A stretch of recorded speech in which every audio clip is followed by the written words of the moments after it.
గట్లనే ఈ రాత్రికి పోయి మన ఆస్తి పేపర్లు పట్టుకొస్తే ఒక్క డీల్ షోతో శకుంతలాదేవి గేమ్కెళ్ళి అవుట్ అన్నట్టు. గట్లున్నది అంటే దొంగతనంగా ఆస్తి పేపర్స్ తెస్తావా? మరదే కదా నేను చెప్పేది. వద్దన్నయ్య, ఆవిడ బుద్ధిమాలిని పనిచేసిందని మనం కూడా అదే పని చేస్తామా? అరే కొన్నిసార్లు తప్పదు సెల్లే. అట్లా తెచ్చుడులో గలతేమున్నది? ఓసారి సొంచాయించు. ఇక్కడ సమస్య తప్పప్పులు కాదన్నయ్య, మన ఆస్తి పేపర్స్ మనం తెచ్చుకునే పద్ధతి. ఎలాగోలా తెచ్చుకోవాలి అనుకుంటే ఇంత బుర్ర బద్దలు కొట్టుకోవాల్సిన పనిలేదు. కానీ మనకు కావాల్సింది అది కాదన్నయ్య. ఆ శకుంతలాదేవి ఎలాగైతే పథకం ప్రకారం ఆస్తి పేపర్స్ రాయించుకుందో అంతకన్నా తెలివిగా ఆవిడ తప్పు ఆవిడే తెలుసుకునేలా చేసి తనకు తానే మన ఆస్తి పేపర్స్ హుందాగా తెచ్చివ్వాలి. అరే ఈ పనులన్నీ అయితే అసలే అవ్వాలన్నయ్య, అదే నా ప్రయత్నం.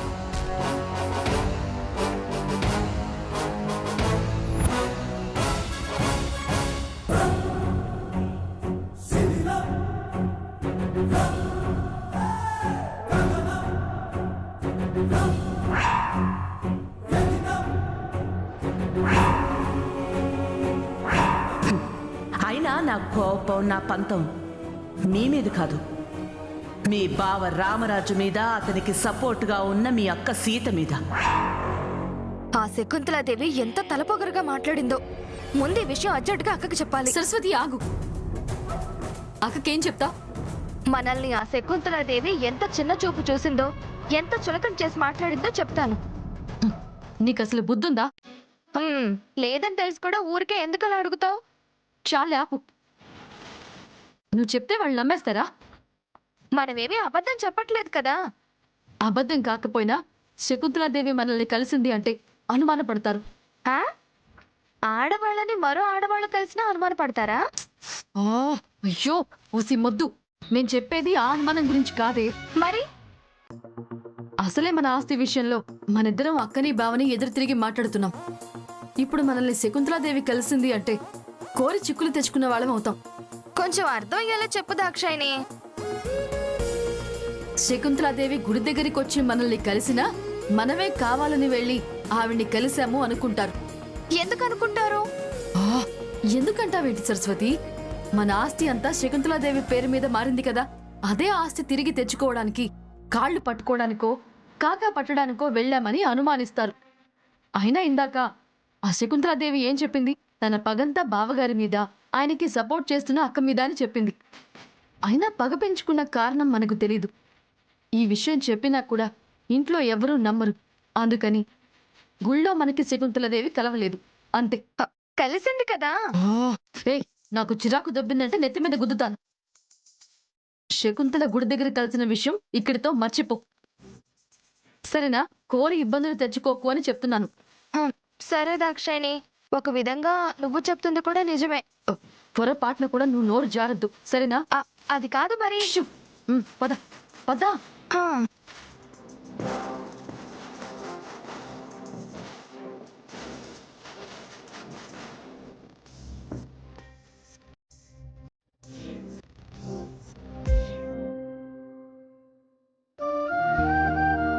రామరాజు గారు, రామరాజు గారు, రామరాజు గారు. నమస్కారం దేవయ్య గారు. నమస్కారం బాబు. ఏంటి ఇలా వచ్చారు? అన్నయ్య గారు ఉన్నారా బాబు? ఉన్నారండి, మీరు కూర్చోండి, పిలుస్తాను. అన్నయ్య. బాగున్నారా దేవయ్య గారు? బాగున్నాను సీతమ్మ. ఇందాక మా కోడలు పేరంటానికి మీరిచ్చిన చీర కట్టుకొని మిమ్మల్ని తలుచుకొని తెగ మురిసిపోయిందమ్మా. ఏదైనా మీరు చూపించే ప్రేమ, అభిమానం ఈ కాలం ఆడపిల్లలకి చాలా తక్కువైపోయిందమ్మా. ఉండండి, టీ తీసుకొస్తాను. వద్దు సీతమ్మ. నమస్కారం రామరాజు గారు. నమస్కారం అండి, కూర్చోండి. చెప్పండి రామరాజు గారు, ఏదో ముఖ్యమైన విషయం మాట్లాడడానికి రమ్మన్నారు. అవును దేవయ్య గారు, మీరు ఒప్పుకుంటే మీ పొలం నేను కౌలుకి తీసుకుని సాగు చేద్దాం అనుకుంటున్నాను.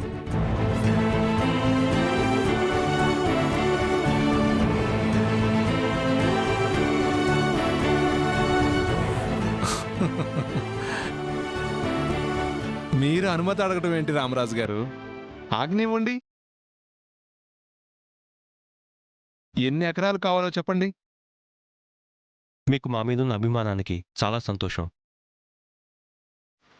కాకపోతే సందేహించకుండా చెప్పండి రామరాజు గారు. కౌలు డబ్బులు మాత్రం పంట చేతికొచ్చిన తర్వాత ఇవ్వగలం.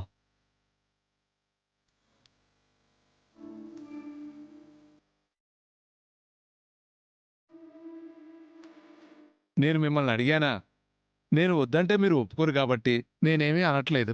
కానీ మీకు కౌలుకిచ్చిన కొన్ని ఎకరాలకి మీరు డబ్బు ఇవ్వకపోయినా నాకేమీ నష్టం లేదండి.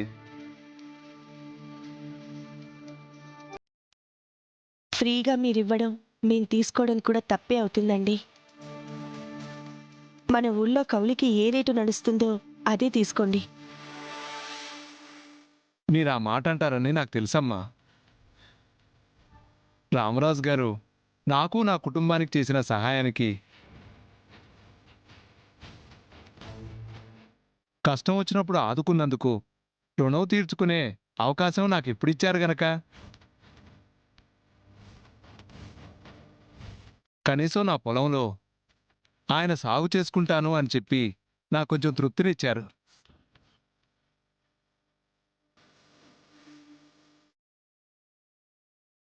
సరే దేవయ్య గారు, తర్వాత నేను మిమ్మల్ని కలిసి మిగతా విషయాలు మాట్లాడతాను. సరే రామరాజు గారు, వెళ్ళొస్తాను. మంచిదండి. వెళ్ళొస్తాను సీతమ్మ. అలాగేనండి.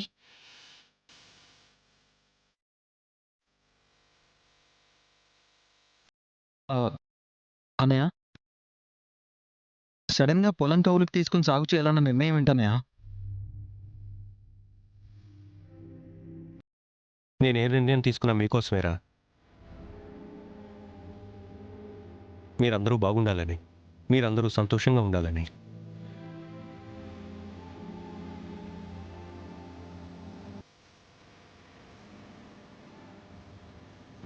కానీ నువ్వు పొలం పనులు చేయగలవా అన్నయ్య? గతంలో చేసిన పనే, అలవాటు ఉన్న పనే.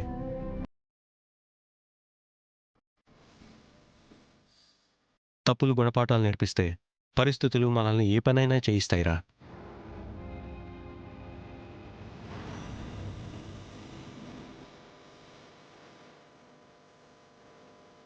ఇగో బావా, నీ వెనక నేనున్నా. అంతకు ముందుగాల నేను కూడా పొలం పనులు మాస్తూ చేసినా. నీకు పేక పట్టడమే వచ్చనుకున్నా, అరక పట్టడం కూడా వచ్చా? ఇగో పట్టడం కూడా రాదు, ఊరికి నీ కథలు చెప్తుండు. నా ఇజ్జత్ తీయకుండా గమ్మును సిటీ. నేను ఒకటి చెప్తాను, తప్పుగా అనుకోకండి బావగారు. చెప్పు దాక్షాయిని. కౌలుకి పొలం అడిగే బదులు చేబదులు కింద డబ్బులు అడిగి ఏదైనా బిజినెస్ స్టార్ట్ చేయండి బావగారు.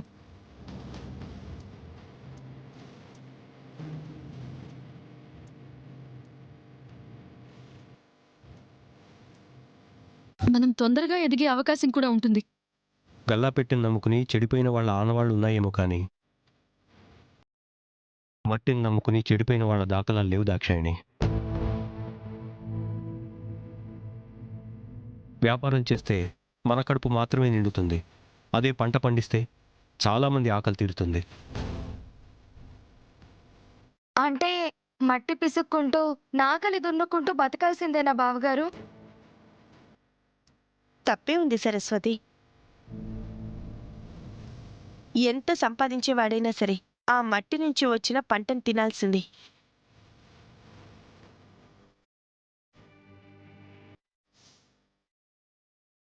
ఆ మాటకొస్తే ప్రతి మనిషిలోని ఏదో ఒక తరం రైతు కుటుంబం నుంచి వచ్చిన వాళ్ళే. సాటి మనిషిని నమ్ముకొని చేసే వ్యాపారంలో మోసం చేసే అవకాశం ఉంటుందేమో కానీ పంట కోసం మనం నమ్ముకునే భూమి ఎప్పటికీ మోసం చేయదు.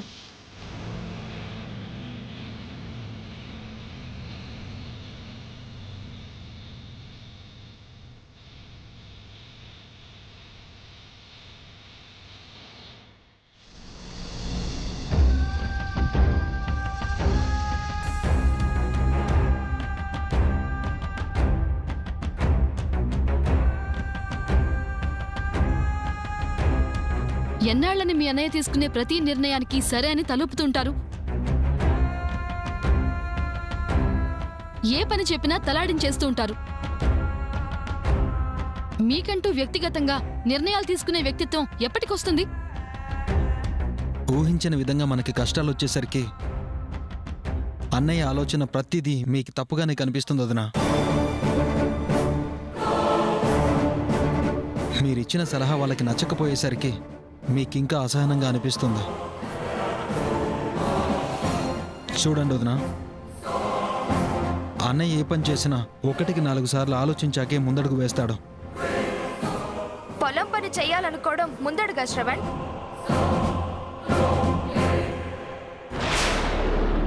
మన జీవితాన్ని ఇంకో 10 సంవత్సరాలు వెనక్కి లాగేసినట్టు అనిపిస్తోంది మాకు.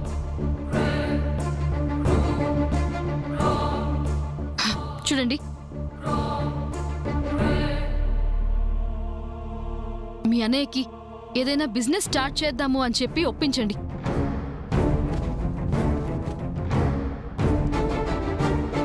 ఈ పొలం కౌలు అన్న ఆలోచన విరమించుకోమని చెప్పండి. అన్నయ్యకి చెప్పడం అనేది మా వల్ల కాని పని వదినా. అయినా అన్నయ్య చెప్పాడుగా, ఏదైనా మన కుటుంబం సంతోషం కోసమే చేస్తానని.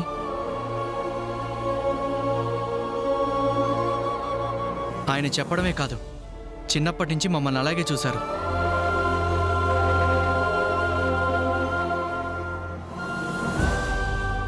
ఎండకన్ను తెలియకుండా పెంచారు. మేం కూడా అదే చెప్తున్నాం నాని. మీ అన్నయ్య కంటే పొలం పనులు అలవాటుంది, కష్టపడే తత్వం ఉంది. కానీ మీరలా కాదే, సున్నితంగా పెరిగారు, సంతోషంగా బతికారు. కష్టమంటే ఏంటో తెలియకుండా కాలం గడిపారు. సడన్ గా పొలం పనులంటే మీ వల్ల అవుతుందా? నాగలి పడితే అడుగు కదులుతుందా? చేతులు కందుతాయి, కాళ్ళకి గాయాలవుతాయి. అవన్నీ మీరు తట్టుకోగలరా?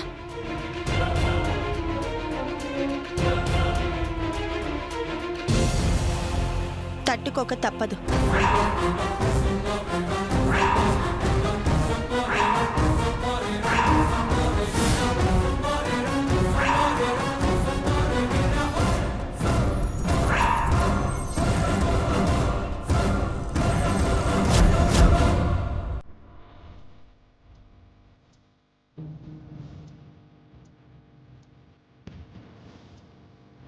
కష్టపడితేనే బతుకు విలువ తెలుస్తుంది.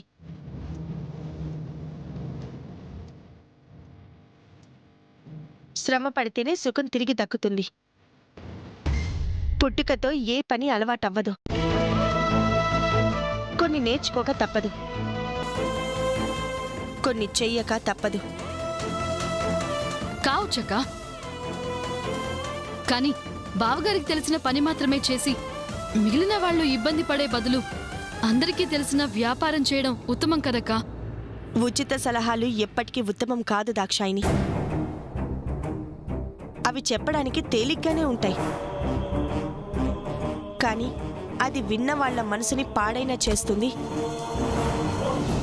లేదా బాధైనా పెడుతుంది. మనం బాధపడకూడదు అనే మేము అంటున్నామక్క. మా సలహాల్లో మంచే తప్ప చెడు ఉద్దేశం ఏమీ లేదు. చెడు జరిగే పనేది మీ బావగారు చేయరు. ఆయన నిర్ణయం తీసేసుకున్నారు, మరో మాట లేదు. అందరూ ఆయన చెప్పింది చేయాల్సిందే, ఆయనని అనుసరించాల్సిందే.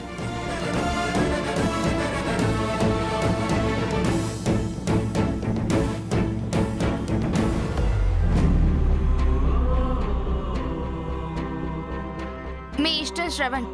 ఈ పనులన్నీ మీకు చేత కావు అనేది మా ఉద్దేశం. ఆ తర్వాత మీ ఇష్టం. పద దాక్షాయిని.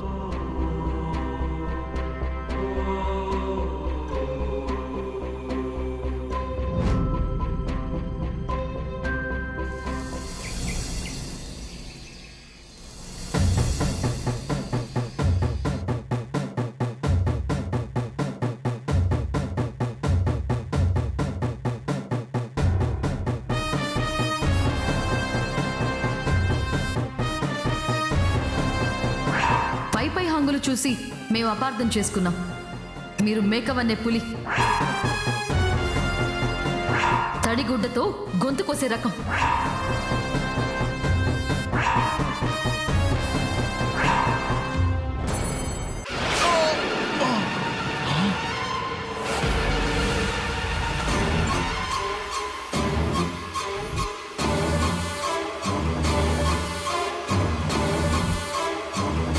అయ్యయ్యో, పెద్ద మనిషిరా, అలా తోసేశారేంటి పాపం.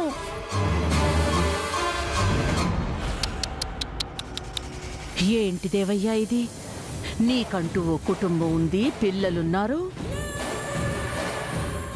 నీ పొలాన్ని బుద్ధిగా నువ్వు సాగు చేసుకోక రామరాజుకెందుకు నువ్వు కౌలుకిస్తున్నావు?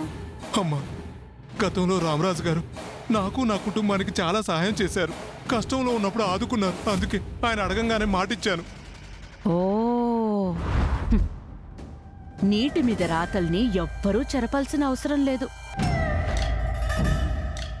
మన బతుకు ప్రమాదంలో పడుతుంది అంటే ఇచ్చిన మాట నిలబెట్టుకోవాలన్న నిబంధన లేదు. ఏమంటావ్? ఇప్పుడు పంటనిచ్చే చేలు కూడు పెడుతుంది.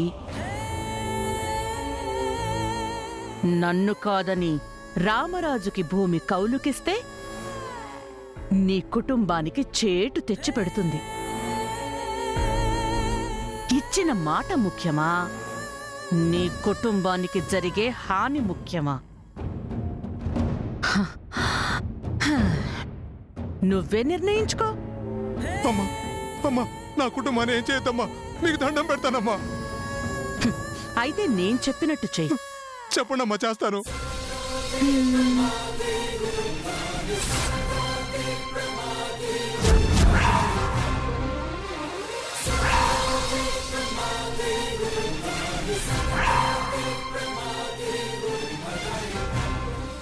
ఏంటి, నేను చెప్పినట్టు చేస్తావా?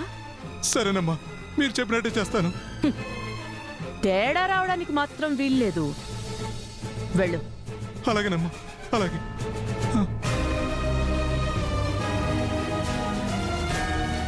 రేయ్, ఇతని మీద ఆ రామరాజు కుటుంబం మీద ఓ కన్నేసుంచండి. అలాగే మేడం.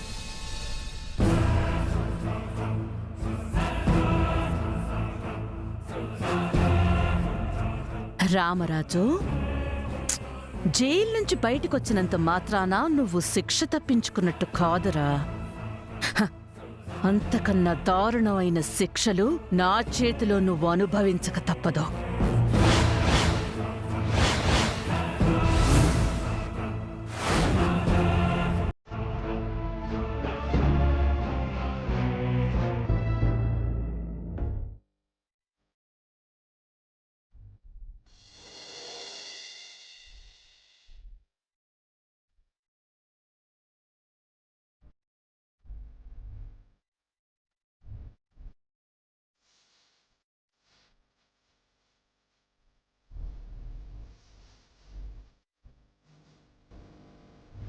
సెల్లే, నిన్నిట్లా చూస్తుంటే నాకైతే దిల్ మస్తు ఖుషి అవుతున్నది అనుకోరాదు. చాలా దినాల తర్వాత నువ్వు బావా ఇద్దరు ఏ ఫికర్ లేకుండా సంతోషంగా కొడుతున్నారు. ఆయనను బట్టే నేను కూడా ఉంటానన్నయ్య. ఆయన సంతోషంగా ఉంటే నేను కూడా అలాగే ఉంటాను. ఈ నడిమిట్లా పోయిన ఆస్తి కూడా వస్తే ఇంకా బాగుంటుంది సెల్లే. తప్పకుండా వస్తుందన్నయ్య, ఆ నమ్మకం నాకుంది. అంత నమ్మకం ఎలా పెట్టుకున్నావు అక్క? ఆస్తి తిరిగొస్తుంది అన్న నమ్మకం నీకుందేమో కానీ అంత గడువైతే మన ముందు లేదక్క. కోర్టు స్టే ఆర్డర్ ప్రకారం మనకున్నది 30 రోజులే. 31వ రోజు మనం ఎంత వేడుకున్నా ఆ శకుంతలాదేవి కనికరించదు. కట్టుబట్టలతో బయటికి పోవాల్సిందే. ఏదైనా తారుమారు కావడానికి ఒక్కరోజు చాలు దాక్షాయిని. కొన్ని ఎన్నటికీ తారుమారు చేయలేము, కొందరిని ఎప్పటికీ మార్చలేమక్క. ముఖ్యంగా శకుంతలాదేవి లాంటి పగ పెంచుకున్న మనిషిని, పంతం పెట్టుకున్న శత్రువుని. వాల్మీకి లాంటి కిరాతకుడు కూడా మహారిషిలా మారి రామాయణం లాంటి మహాకావ్యం రాశాడు. కానీ సుయోధనుడు లాంటి అభిమాన ధనుడు పగ కోసం పంతం పట్టి ప్రాణాలు పోగొట్టుకున్నాడే కాని పట్టుదల వదలలేదు కదక్కా.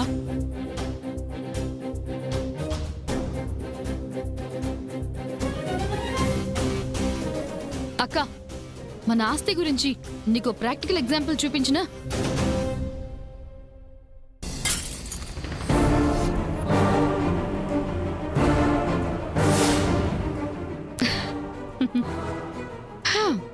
ఆ పగిలిన గాజు ముక్కల్ని తిరిగి అతుకు పెట్టగలవాక?